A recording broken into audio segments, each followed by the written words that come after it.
waliamini kwamba wao labda wanafanya ushirikina. Kwa hiyo ilipobanduliwa ile matangazo, zile mashimo waliacha na hapa tulipo ni katika uwanja wa New Amani Complex. Tumekuja mara baada ya dabi ya Yanga na Simba iliyochezwa katika uwanja huu, dabi ambayo imeibua mambo mengi na vituko vingi. Kulikuwa kuna picha mbalimbali zilizokuwa zinasambazwa kwenye mitandao ya kijamii, nyingine zikionyesha katika vyumba vya kubadilishia nguo kuna matobo ambayo yametobolewa, lakini pia katika njia ambayo ya kuingilia kwenye vyumba hivi nayo pia kuna matobo ambayo yametobolewa.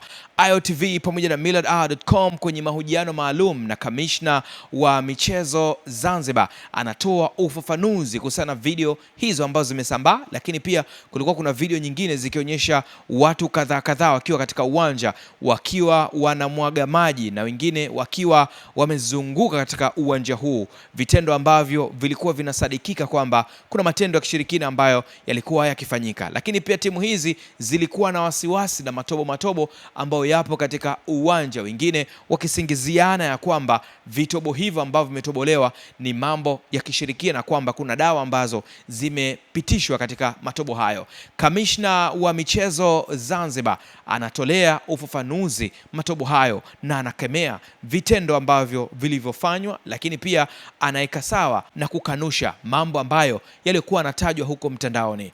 Ripoti za sports hapa visiwani Zanzibar, mimi naitwa Said Tizrey. Kuna shutuma ambazo zimerushwa kwenye mitandao ya kijamii dhidi ya vyumba vya kubadilisha nguo wachezaji pamoja na kuta za uwanja huu.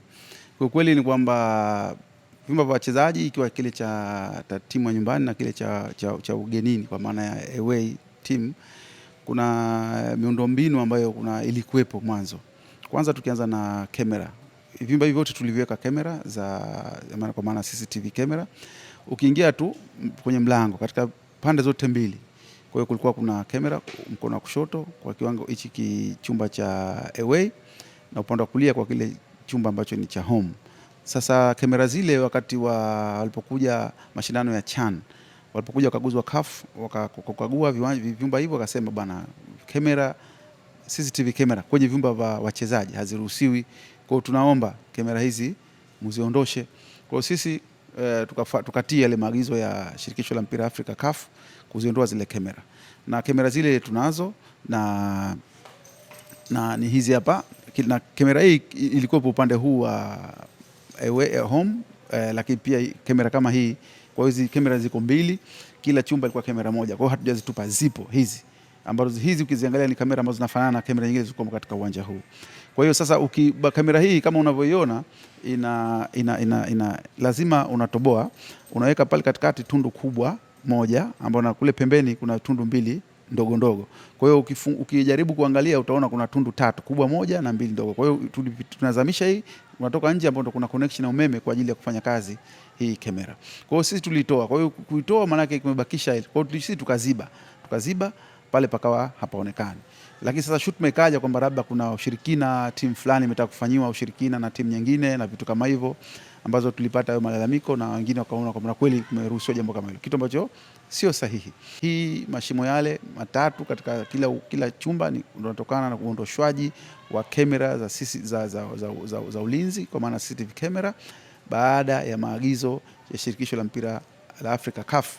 Wakati wa mashindano ya CHAN hatukuzirejesha tena. Walipokuja mashindano ya CHAN, hizi kuta za uwanja basi kulikuwa kuna matangazo yao wamebandika moto, upande wa home, upande wa away yalikuwepo. Kwa hiyo ina maana mabango yale sasa yalipotolewa vile nao waliacha alama ambazo ni sasa, ukijaribu kuangalia upande wa kule ambako walikaa Yanga mfano home, utakuta kwamba mashimo yale bado yapo, na bahati nzuri ukichungulia ndani utakuta kuna fisha zile fisha kuonyesha kabisa kama kuna kitu kilikutiwa, sio kama tundu imetobolewa kwa ajili ya lengo fulani la kufanya ushirikina au labda la kufanya jambo fulani.